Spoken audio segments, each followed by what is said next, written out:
It is 217.8 cubic inches, and in modern day terms, they didn't use liters back then, but that would be the equivalent of 3.6 liters. And I did check the interior and the exterior and under the hood have been fully restored. But yes, back then, a fully loaded Plymouth Concord only got 98 horsepower, which is probably very surprising if you know modern day horsepower. But let's take a good side profile here.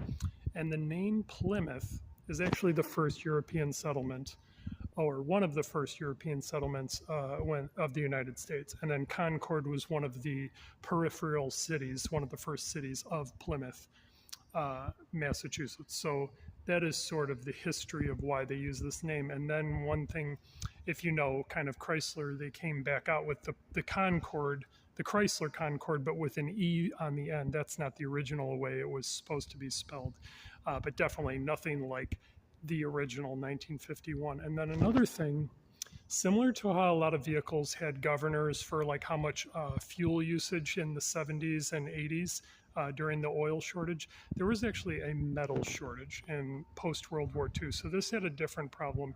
There was a shortage of metal. So these vehicles are classified as either partial metal vehicles, which I would imagine the remainder would be like fiberglass or plastic body, and then full metal. So that's the only thing I can't confirm. These vehicles obviously don't come with window stickers. Some of them list exactly what exactly was done to it, and they have all the documentation. So I can't confirm if this is a full metal Concord. I just judging by the body, it looks very close.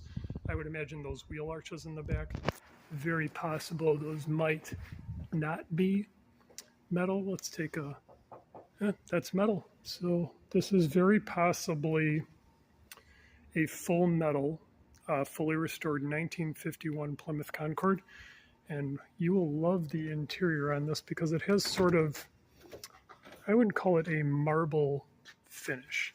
So if you touch this, it's got that sort of, if you've ever sat in a Lincoln before, it's got that sort of, fake marble wood interior. And then actually, it's got a little fan here. This is pretty cool. I just saw that.